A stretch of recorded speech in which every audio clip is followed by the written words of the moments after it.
queria trabalhar com vocês hoje dois conceitos maravilhosos que a gente pode aprender a partir de comentários feitos a essa paraxá. E uma vez que a gente consegue entender esses conceitos adequadamente, isso vai ser bastante útil para a nossa caminhada, para o nosso aperfeiçoamento. E vai ampliar também a nossa consciência e a nossa percepção.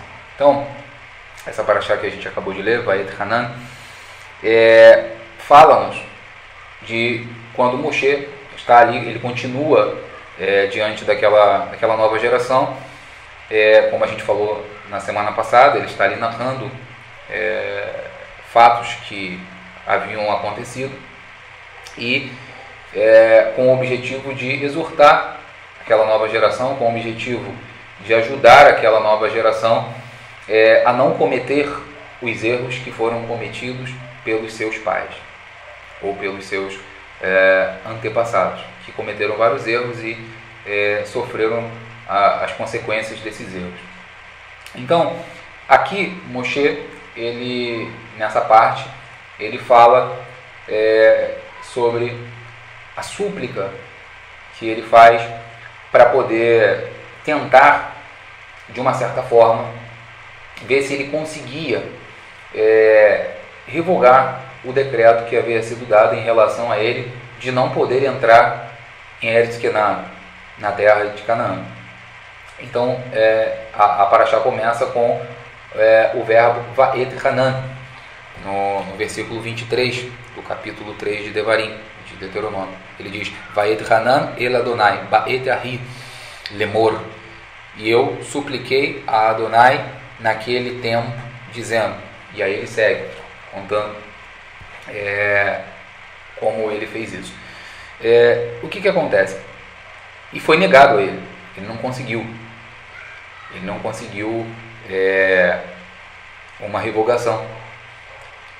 E o que acontece? A gente para e se pergunta, vem cá, se já um decreto havia sido dado, uma sentença já havia sido emitida, por que Moshe ele vai suplicar, ele vai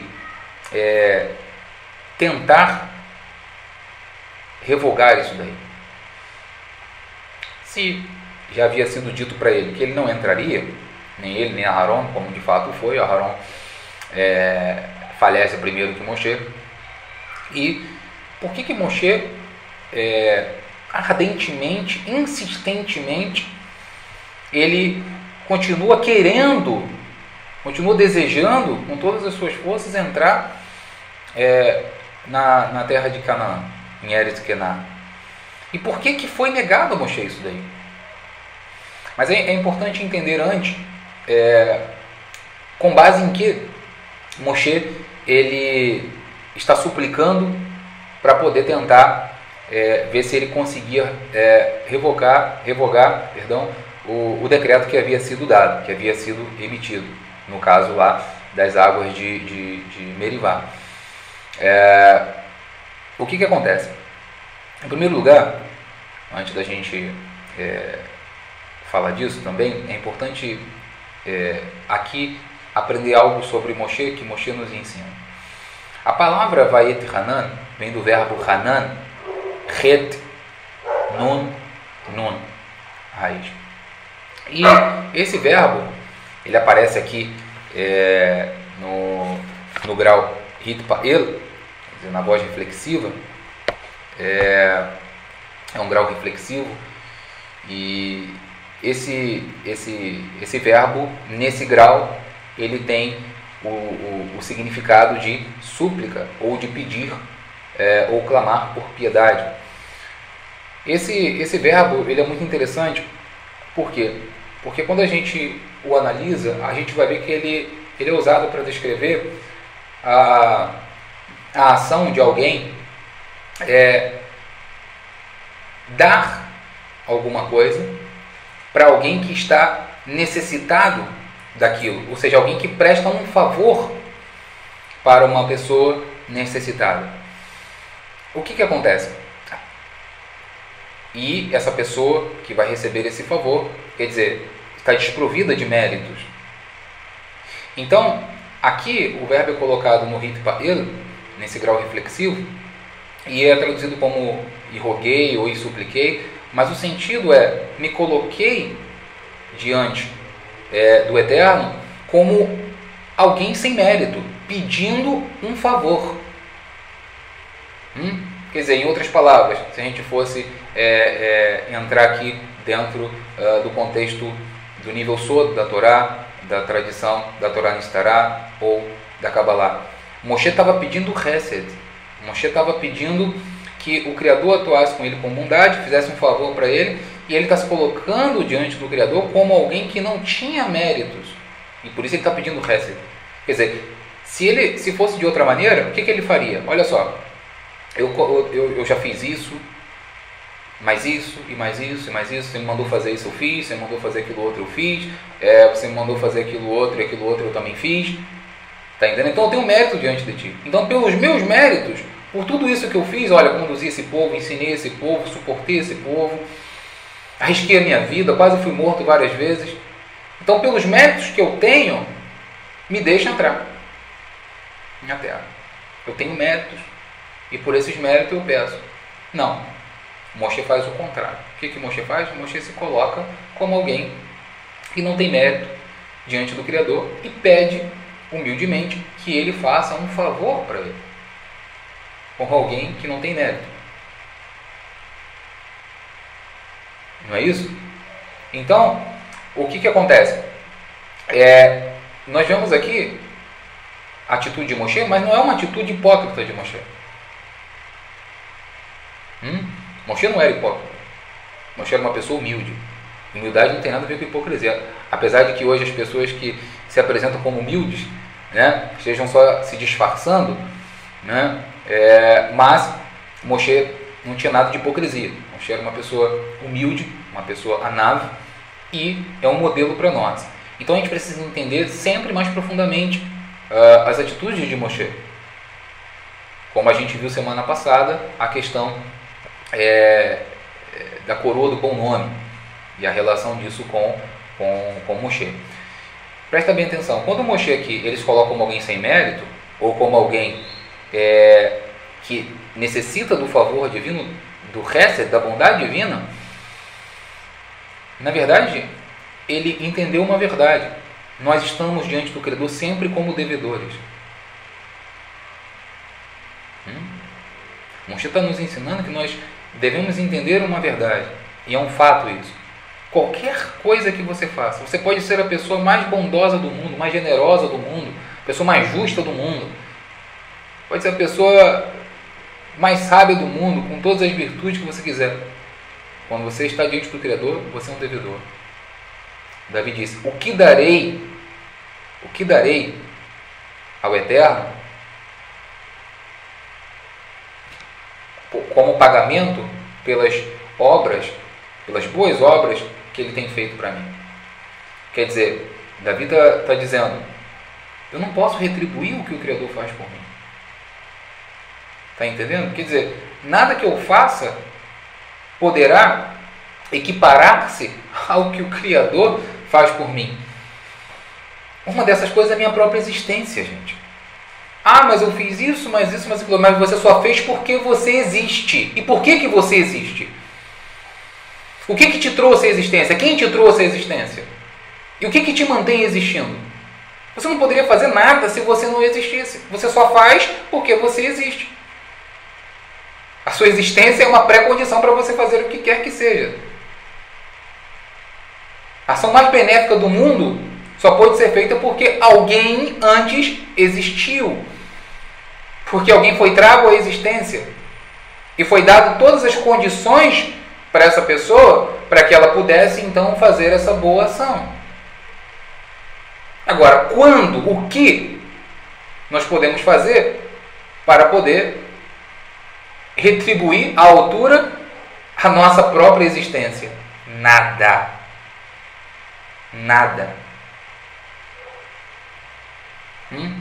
Porque se nós pensarmos, vem cá, e se eu não existisse, que falta eu faria? Não é isso? Porque se em vez de eu existir, eu não existisse, que diferença faria? O que mudaria na realidade? Está entendendo? Mas em vez de eu não existir, alguém quis que eu existisse. Já pensou na sua não existência? Claro que é uma coisa que não dá para fazer.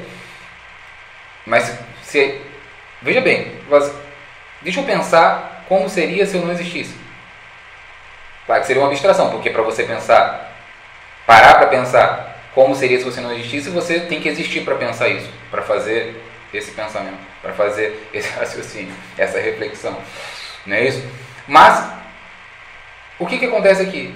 Moshe, ele demonstra mais uma vez, através de fatos, que ele é realmente uma pessoa humilde. Porque uma pessoa humilde não esquece do seu fundamento. Não esquece daquilo que foi feito por ele. No caso, pelo fundamento. Não esquece do que recebeu, do que recebe. Não faz essa abstração. Quer dizer, nós podemos fazer essa abstração com a gente mesmo. Quando a gente acha que a gente existe de maneira independente. Quer dizer, a gente é autossuficiente. Nós somos causas de nós mesmos. Nós somos os nossos próprios fundamentos. Eu trouxe a mim mesmo a existência. Eu trouxe a mim mesmo a existência. E eu mesmo me mantenho existindo.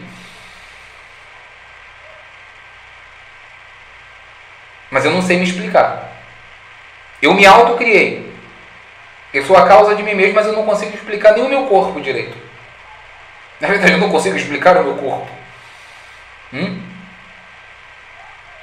Eu não consigo explicar a minha mente satisfatoriamente. Por mais que o homem explique, mais enigmas vão aparecendo e mais enigmas vão aparecendo. Como que é? Eu me crio e não consigo me explicar satisfatoriamente? Preciso fazer um esforço tremendo para poder me conhecer um pouquinho. Então, quer dizer, Moshe é o exemplo daquela pessoa que sempre se coloca diante do fundamento de todas as coisas, diante do ilimitado, como um devedor. Nós estamos recebendo o favor dele o tempo todo. A nossa existência é um favor divino, é Hesed. Porque o que você fez para poder vir à existência? Que mérito você tinha para vir à existência? Me fala, o que você fez para que o Criador falasse, não, eu vou trazer esse indivíduo aqui à existência? Eu não fiz nada.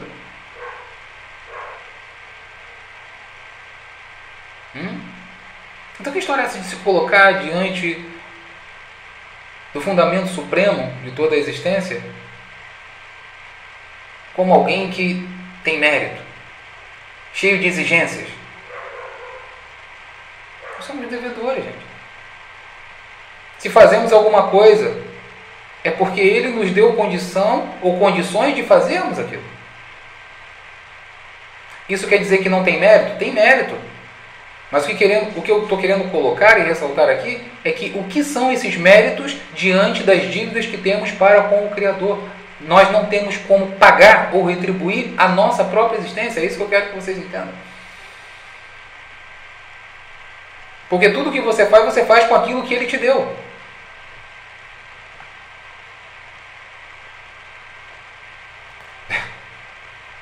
Tudo que nós fazemos, ou que fizemos, ou que fazemos, ou que iremos fazer, é com aquilo que Ele nos deu. Ele nos deu.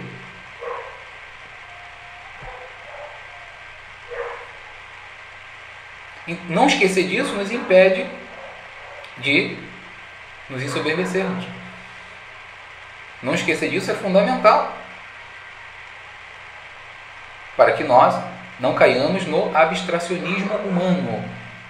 Quer dizer, acharmos que somos causas de nós mesmos, que somos fundamentos de nós mesmos. Isso é uma abstração, isso aí o cara está na irrealidade, o cara pensa isso. O cara fala assim, não, eu sou causa de mim mesmo, eu me autocriei. Eu falo assim, tá, então me explica a sua mente.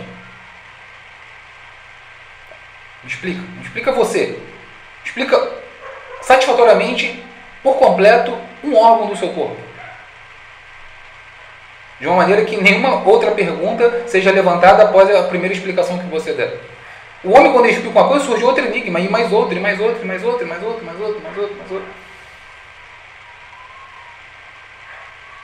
Quer dizer, você não sabe do que você está falando.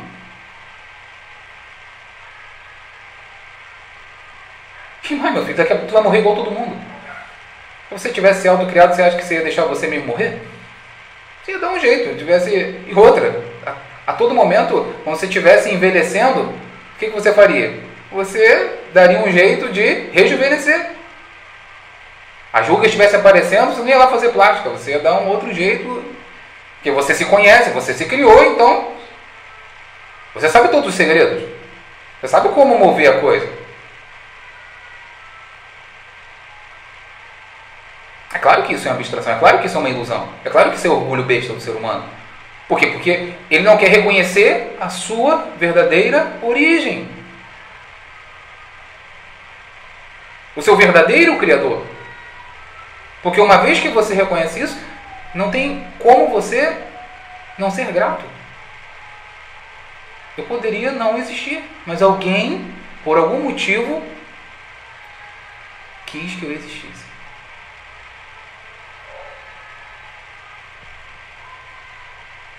E a gente fica aqui achando que os nossos problemas, né? Veja bem, você existe. Sabe o que é isso? Existir.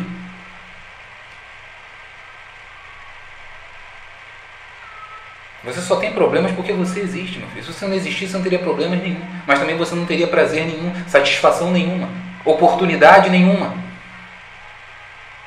de alcançar o que quer que seja. Então, quando você parar e vai sacar, eu tenho um problema, tá? Mas eu só tenho esse problema porque eu existo. Só quem pode ter problema é uma pessoa existente, uma pessoa real existente, um indivíduo real. Ou você preferiria não ter problemas e não existir?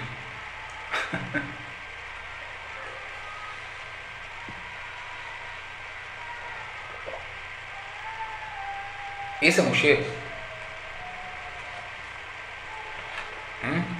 Agora, por que Moshe desejava ardentemente entrar na terra? Por que ele implorou insistentemente para poder entrar? E ele fez isso com base em quê? Que em outras ocasiões ele buscou revogar o decreto que havia sido dado no tribunal celeste. Por exemplo, no caso do bezerro de ouro, onde houve o decreto que ia destruir todo mundo. E ele falou, ó, ele vai destruir todo mundo, então risca-me do livro que tu tens escrito. Ele conseguiu revogar o decreto. Então aqui ele estava tentando fazer a mesma coisa. Então é possível, se não fosse possível, Moshe não tentaria. Então, enquanto o decreto ainda não foi implementado, há a possibilidade de revogá-lo.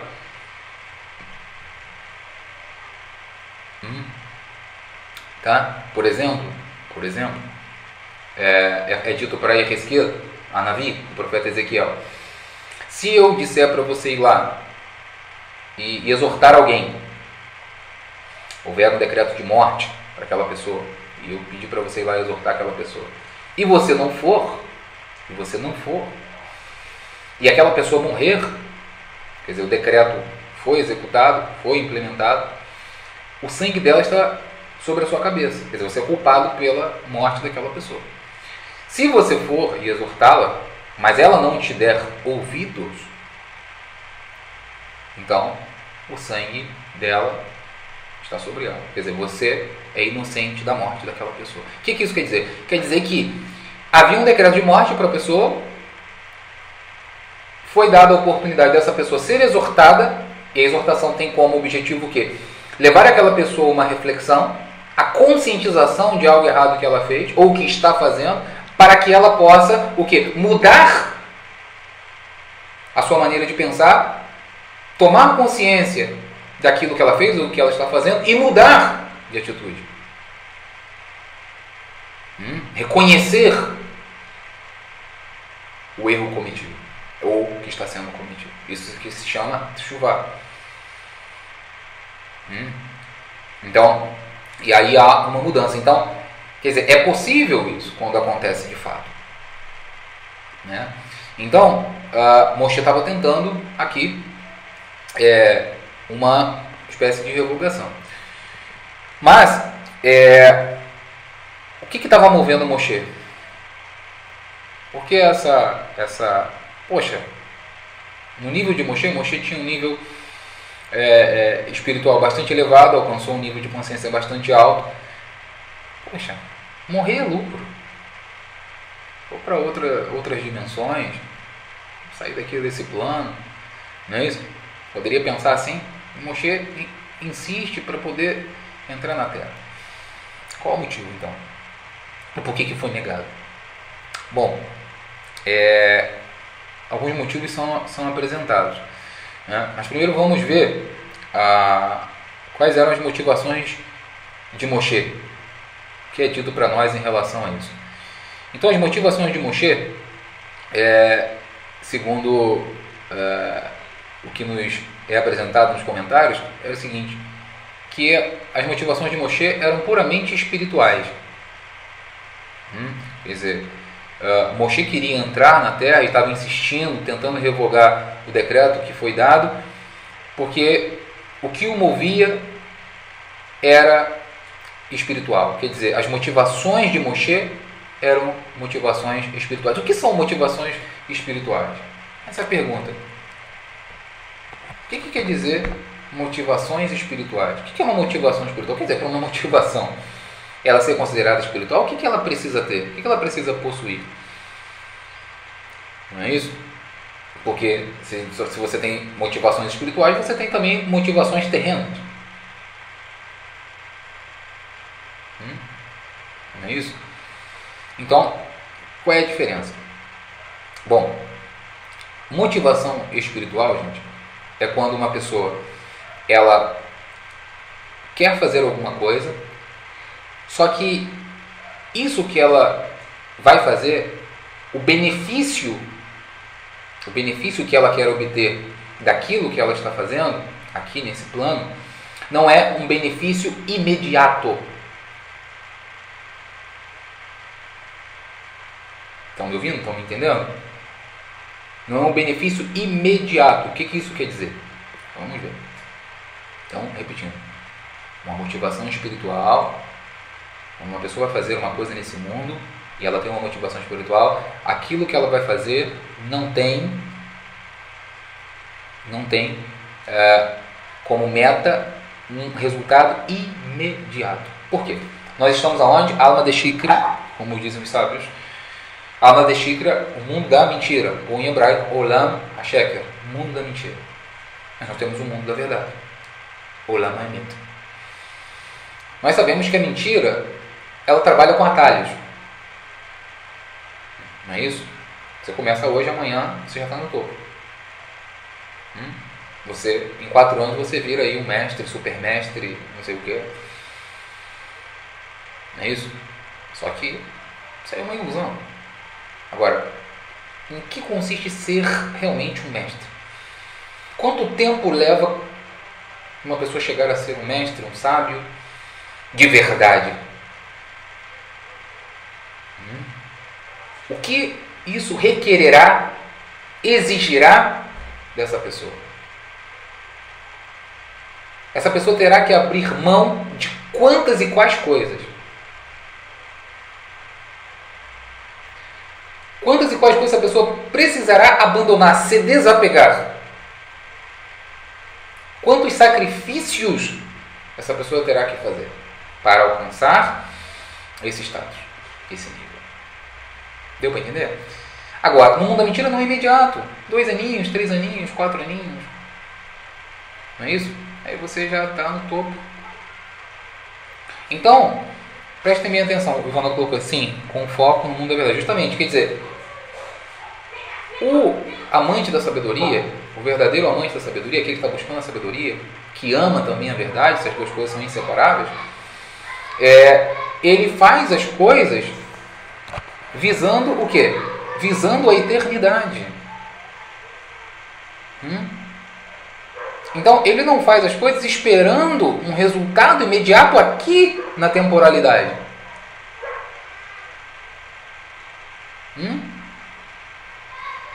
Quer dizer, quando você faz alguma coisa aqui e o objetivo é trabalhar a sua alma, quer dizer, você faz uma ação e você está consciente, aquela ação você está fazendo, não, essa ação eu estou fazendo porque eu quero trabalhar esse aspecto da minha alma. Você está com uma motivação espiritual. Quer dizer, não me interessa se as pessoas vão me aplaudir por isso que eu estou fazendo. Não me interessa se as pessoas vão me ver fazendo isso ou não. Eu não estou fazendo isso para um benefício imediato. Para que A, B, C e D me aplaudam. Para que A, B, C e D me louvem. Eu estou fazendo isso aqui para o benefício da minha alma. Para desenvolver tal aspecto da minha alma. Nesse momento, o seu pensamento está para além desse mundo. Está para além da temporalidade. Se alguém vai reconhecer, se alguém vai te elogiar, se alguém vai bater palma ou vai te aplaudir, é secundário. Pode até acontecer. Pode até acontecer. Mas esse não foi o seu objetivo. Porque se esse fosse o objetivo, a tua recompensa está aí, meu filho. Foi o que Yeshua disse, já receberam a sua recompensa. Então o que fizer a tua mão direita não sai da sua mão esquerda.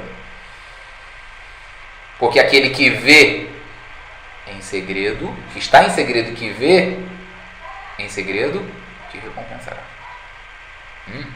Está entendendo? Então quer dizer, uma pessoa que tem motivações espirituais, ela está pensando para além da temporalidade. Então, o que é motivação temporal, motivação terrena? É quando você faz as coisas para obter resultados agora, imediatos. Quer ver? O Nahash, palavra traduzida para o português como serpente, o Nahash, ele falou o que para cavar? Se você comer, vai ser como no rim. Não tem trabalho nenhum, só comer. Rápido, caminho rápido.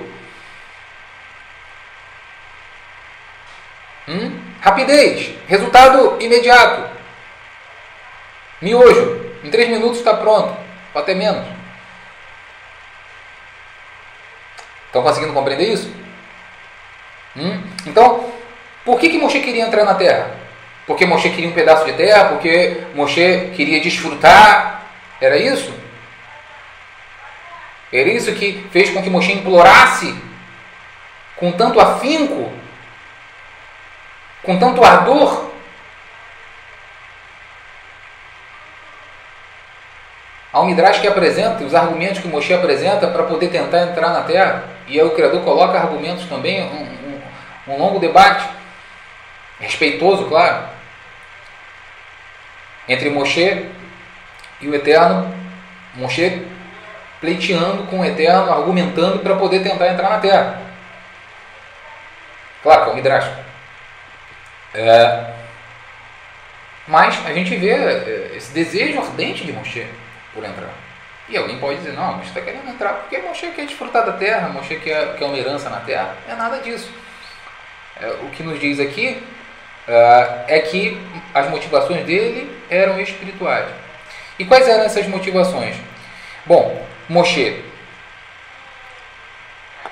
podendo entrar na terra, quer dizer, muitas das mitzvot, muitos dos mandamentos que foram dados no deserto, não podiam ser cumpridos no deserto, unicamente quando eles entrassem na terra. Então, quer dizer, essas mitzvot, como eu falei antes da gente começar aqui a nossa reflexão, quer dizer, os mandamentos, eles têm como objetivo o quê? Já que como disse o Chaim Vital no Sha'arei Kedushá, eles têm a sua base, a sua origem nas Sefirot, quer dizer, a estrutura da alma humana, porque a alma humana é criada de acordo com o quê? Com a divindade. E a divindade, a estrutura da realidade se assemelha à divindade. E a nossa alma tem o quê? Também essa mesma estrutura.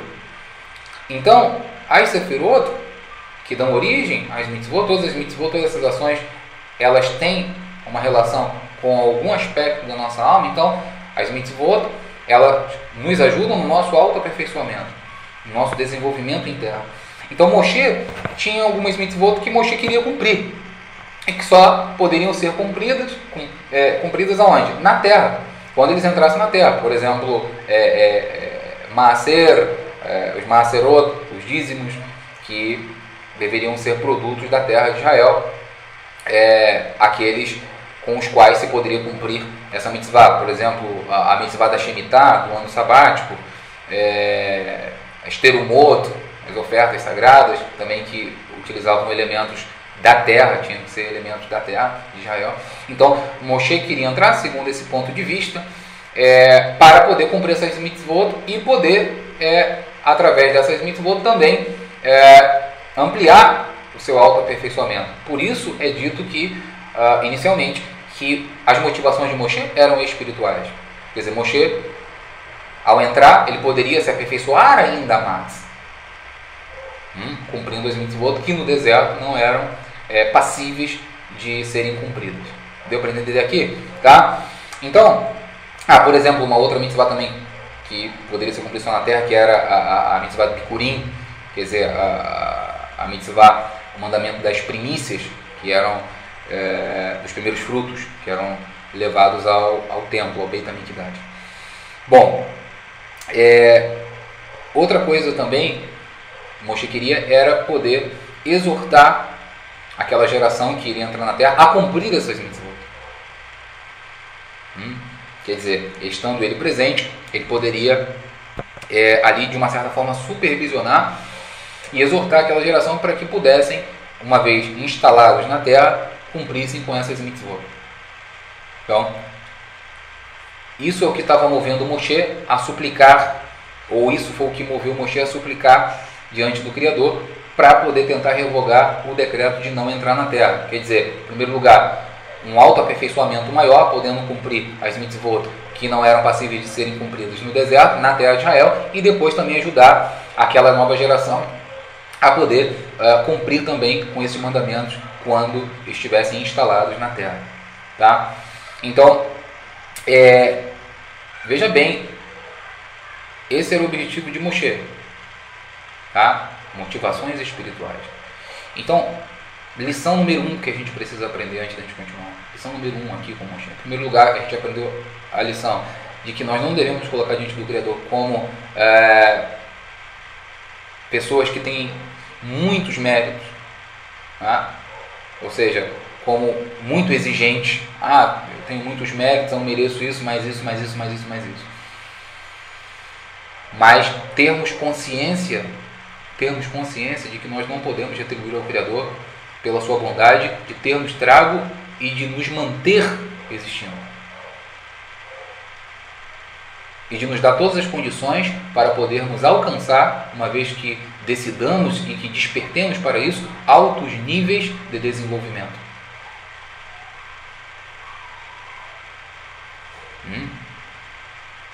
Então colocarmos diante do Criador com humildade. Com humildade. Isso é o que Moshe nos ensina. Segundo, que a gente deve avaliar as nossas motivações para ver se são espirituais ou terrenas.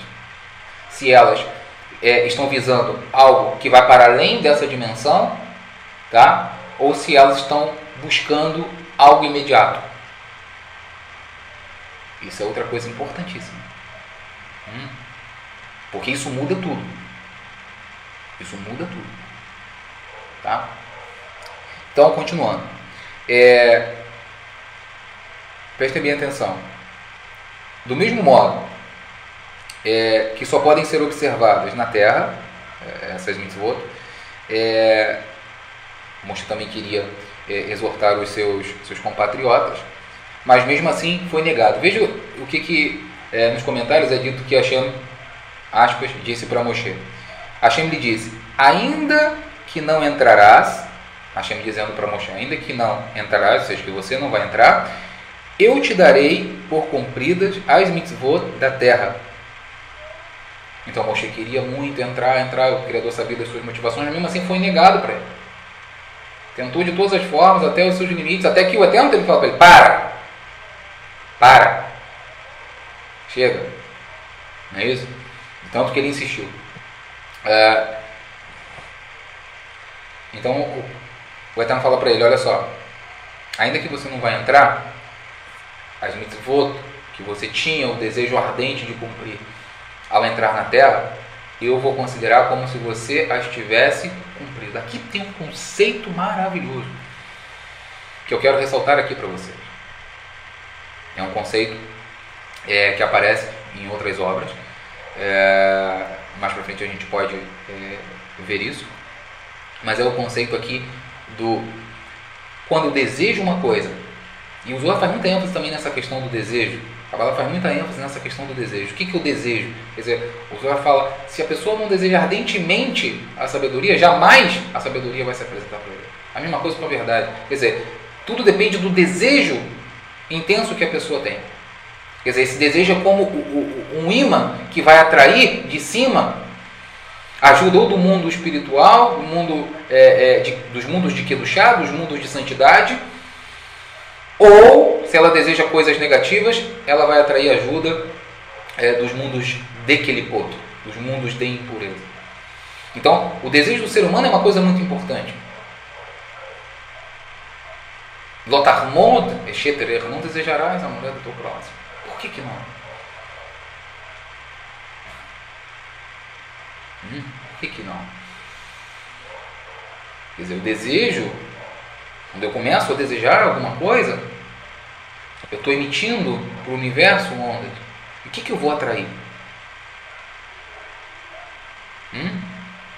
Então, é aquilo. Eu boto um monte de lixo, comida podre, no meu quintal, deixo lá. Aquele cheiro vai exalar. E o que vai atrair? Coisa boa que não é. Agora, se eu planto várias flores, eu vou atrair beija-flor, vou atrair abelhas, está entendendo? Vou atrair alguns outros animais, insetos, não tão destrutivos quanto se eu deixar o quê? Comida podre, lixo, tudo ali acumulado no meu terreno.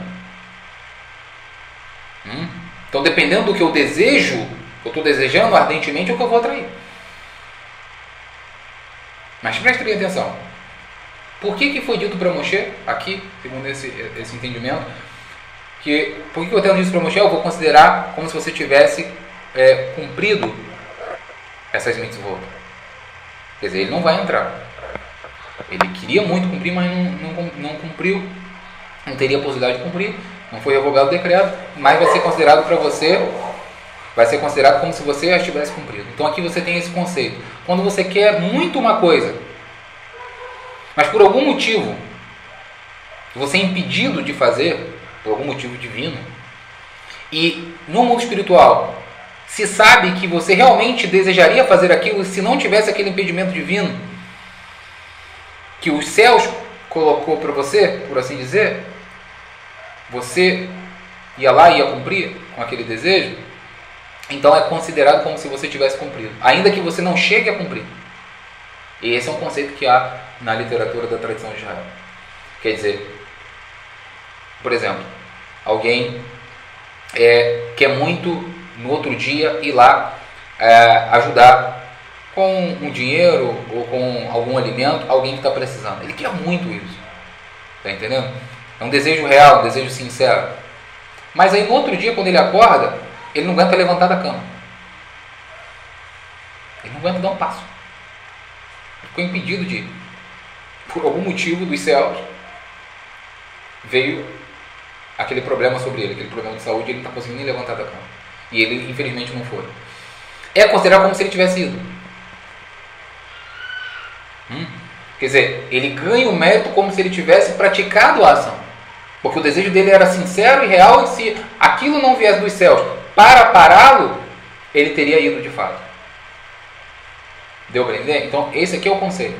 Então, muitas coisas que nós desejamos ardentemente, mas muitas vezes a vida cessa num determinado momento e a gente não consegue.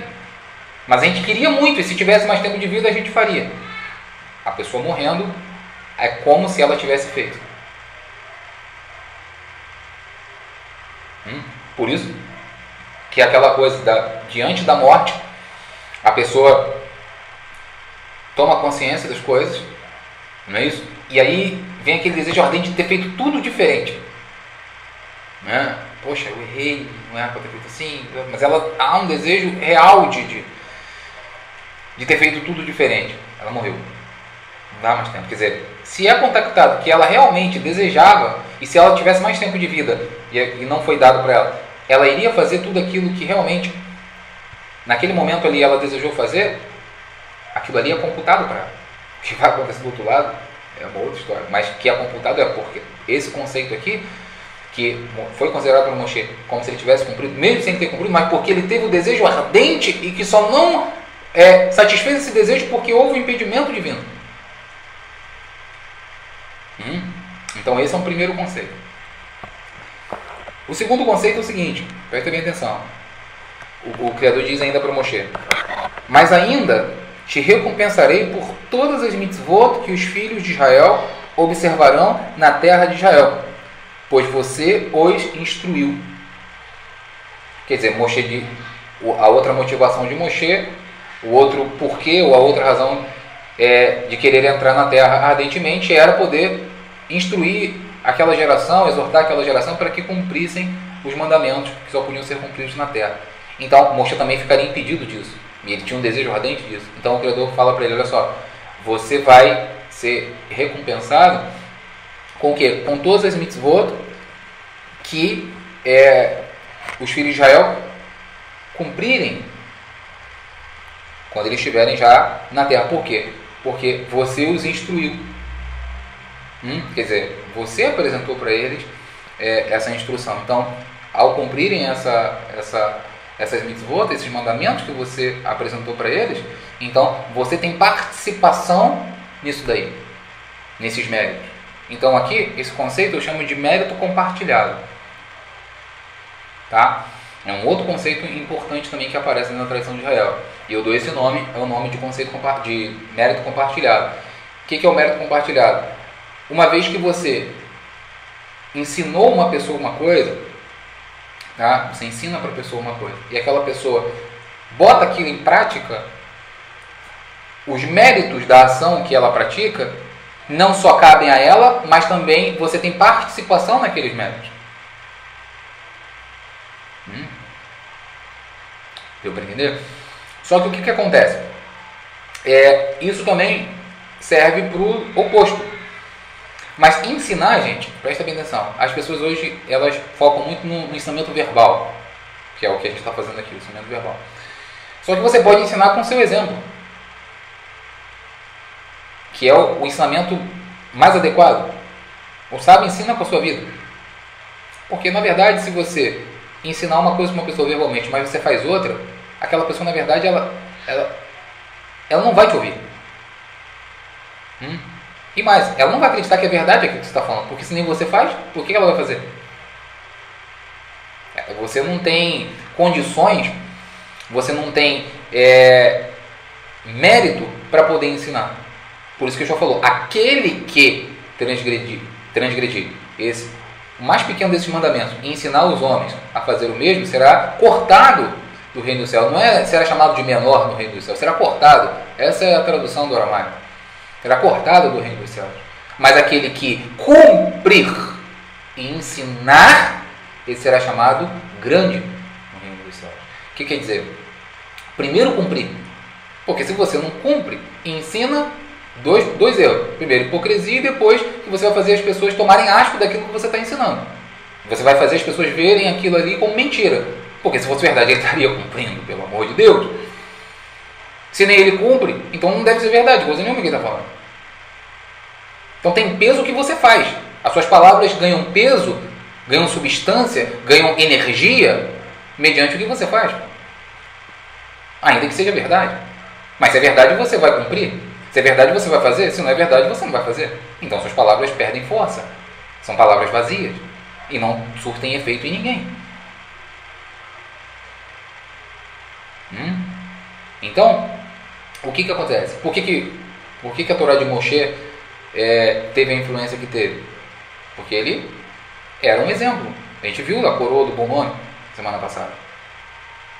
Está entendendo? Então, quer dizer, a Torá que ele ensinava, ele fazia questão de que a sua vida tivesse de acordo com aquilo que ele estava transmitindo. Por quê? Porque se não tivesse, quer dizer, então essa divindade que fala com Moshe está de acordo com isso daí? E ele não deixava espaço para isso.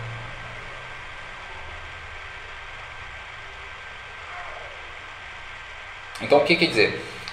Aquilo que ensinamos, seja verbalmente, seja com ações, e é bom que a gente cheque antes de ensinar com palavras se, de alguma forma, eu quero realmente cumprir aquilo dali, ou se as minhas ações já estão, de uma certa forma, condizentes com aquilo dali. Porque isso é muito sério, gente. Isso aí, esse conceito aqui, eu acho o mais sério de todos, esses conceitos que a gente vem trabalhando. Isso se chama responsabilidade.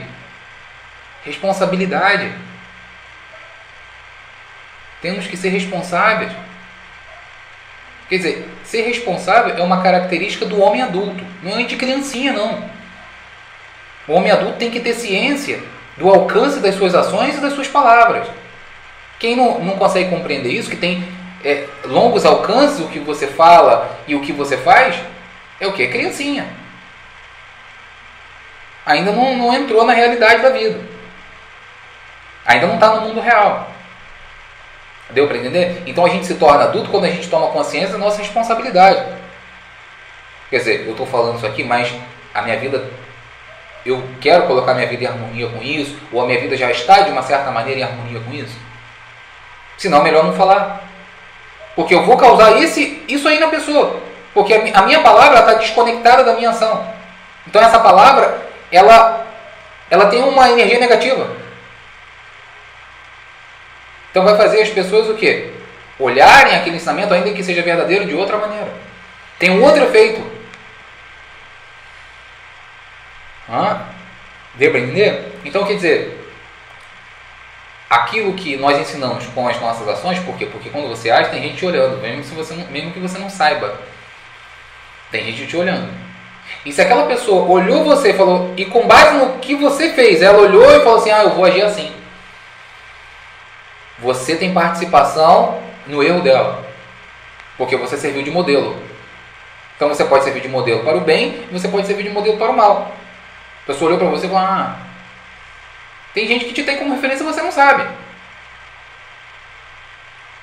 Por que as pessoas no passado, os alunos iam para onde o mestre estava ou eles iam atrás? Isso em várias tradições. Iam para ver como é que o cara agia, como é que o cara fazia, para imitá-lo, para emulá-lo.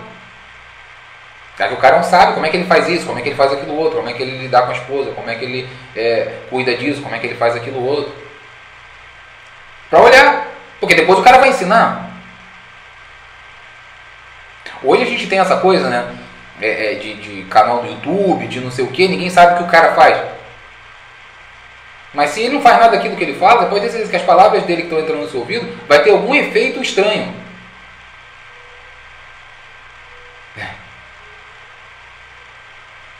Agora a palavra daquele que tenta viver, ou que está buscando viver de acordo com aquilo que ele está falando, tem um efeito diferente em você. Como menos você espera que você está fazendo. O que é isso? O poder daquela palavra. O poder, a força que tem ali. A luz que tem ali. Você percebe isso em livros. Pessoas que deixaram escrito. Eu tenho essas experiências e eu acho que é muito interessante isso. Você lê um livro, você vê a energia que está ali dentro, e você lê outro livro e fala assim, o que é isso aqui? Isso aqui é um corpo morto? Você lê e te dá sono, e mais sono, daqui a pouco tu vê que está dormindo. É um negócio pesado, é um corpo. Sem vida, sem alma. Você lê outros livros, você lê uma língua, aquilo te energiza de uma forma, tu fala, o que é isso? Parece que te deram um energético espiritual. Aquilo te reaviva. Aquilo te dá vida, te vivifica. Energiza a sua alma. Por quê? Porque aquele que escreveu aquelas palavras era alguém que tinha compromisso com aquilo. Que vivia ou buscava viver em coerência com aquilo. Pelo menos tentava viver em coerência com aquilo. Então aquilo tem um poder, aquela palavra tem um poder. Por que a palavra divina tem um poder? Porque a palavra divina, ela é poderosa. Porque não há discrepância, disparidade entre o pensamento divino, os atributos divinos e a ação divina. Há uma unidade. Quando diz que ele não pode negar a si mesmo, ele não pode ir contra os seus próprios atributos.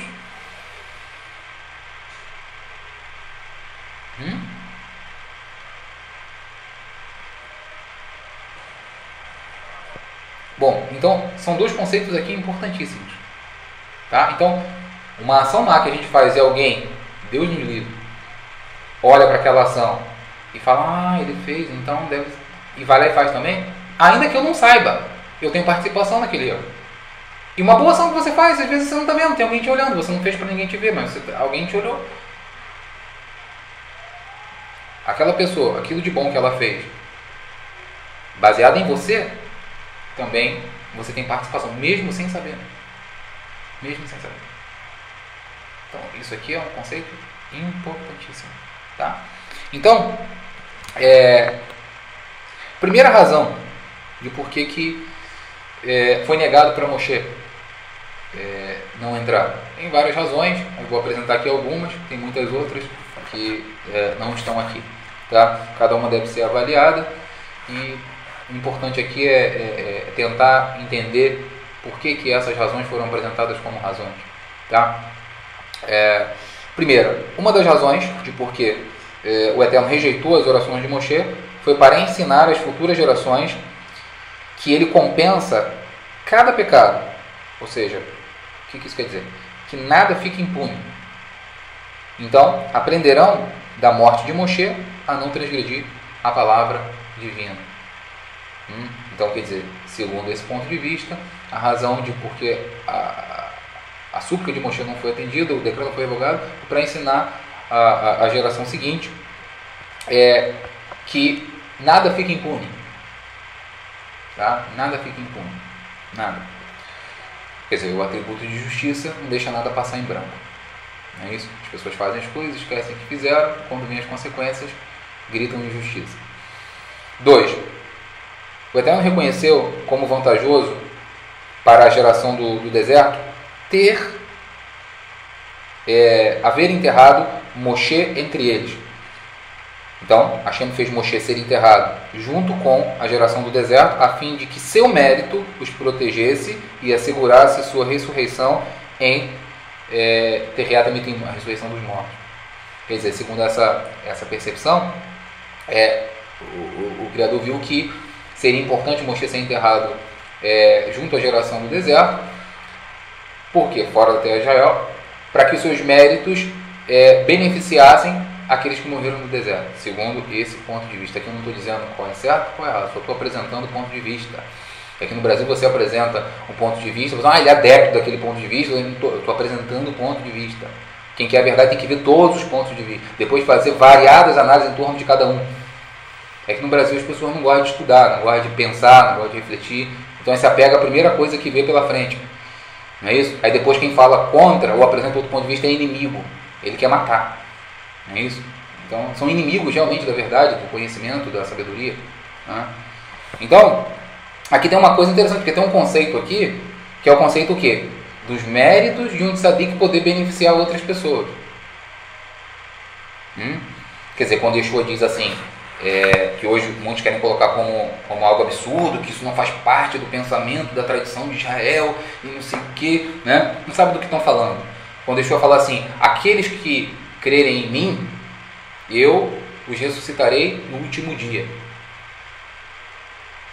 Agora, quando ele fala crer em mim, isso aí é uma tradução, né? Horripilante, por sinal, que leva a várias ideias equivocadas, conclusões equivocadas.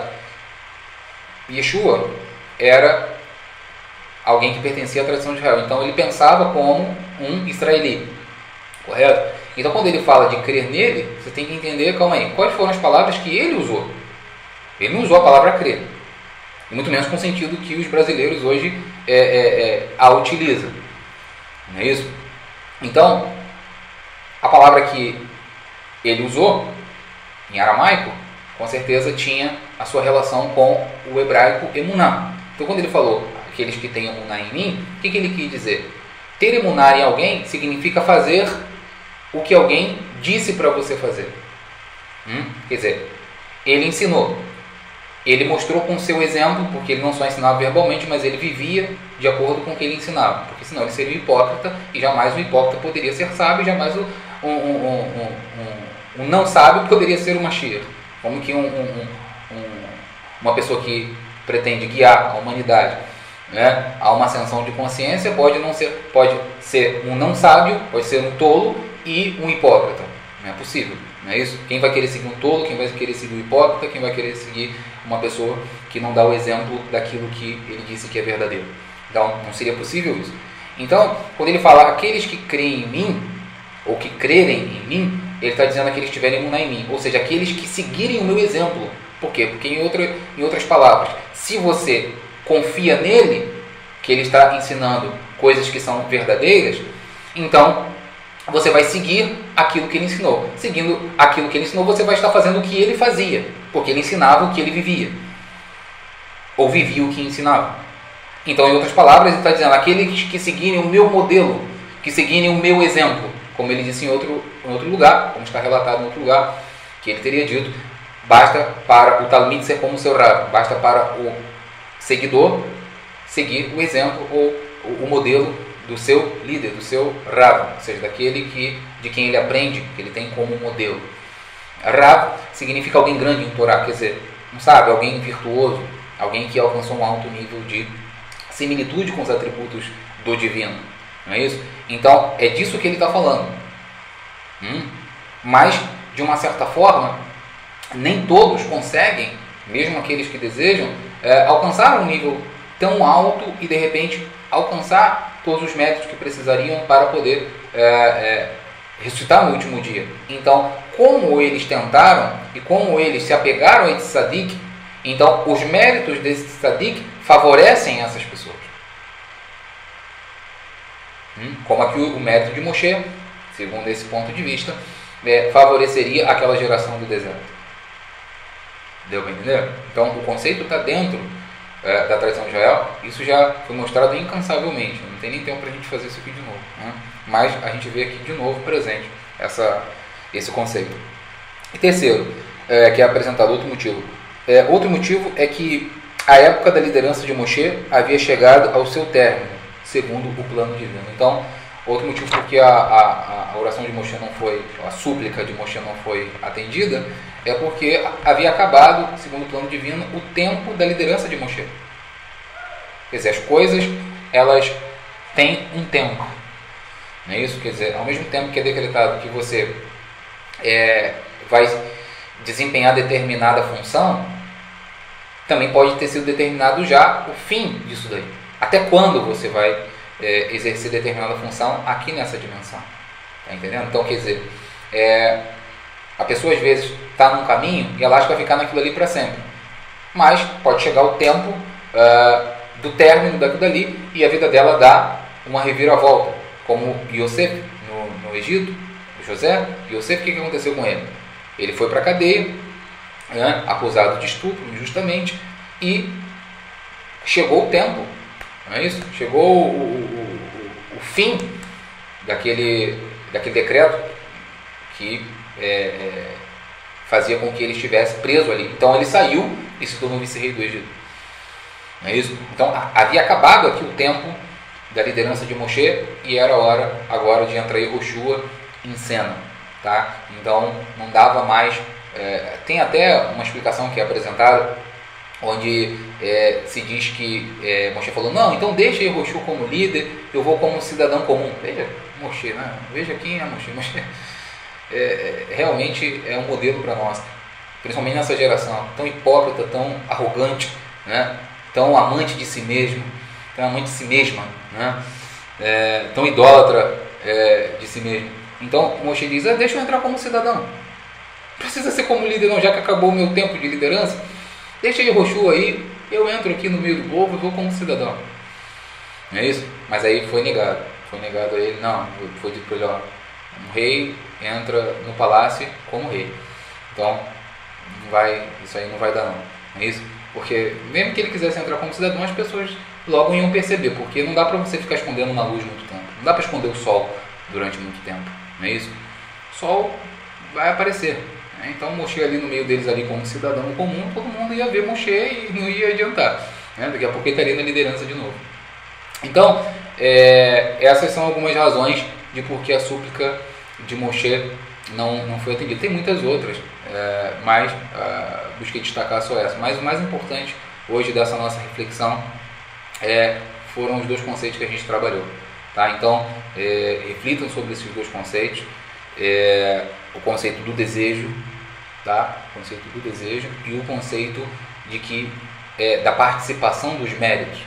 Quer dizer, quando você ensina alguma coisa, tá? E alguém atua da maneira como você ensinou, claro que para essa palavra ter poder, ter força, você precisa estar vivendo aquilo ali, ou buscando viver de acordo com aquilo ali, senão você não vai fazer bem para aquela pessoa, e pode até causar danos maiores, porque ela vai olhar para aquilo que você está falando com repulsa. É aquilo que o Yeshua falou, antes de você tirar o cisco do olho do teu irmão, veja a trave que está no seu. Quando o Yeshua falou isso, o que ele estava querendo ensinar? Olha só, se você quiser exortar o seu irmão numa área, e naquela área você está mais sujo do que ele, o que vai acontecer? Aquilo que você está falando, ainda que seja certo, ele vai olhar com aversão. Não é assim que funciona. Primeiro você se limpa, poxa. Porque com certeza quando você exortá-lo, ele vai olhar e vai ver se você dá exemplo daquilo.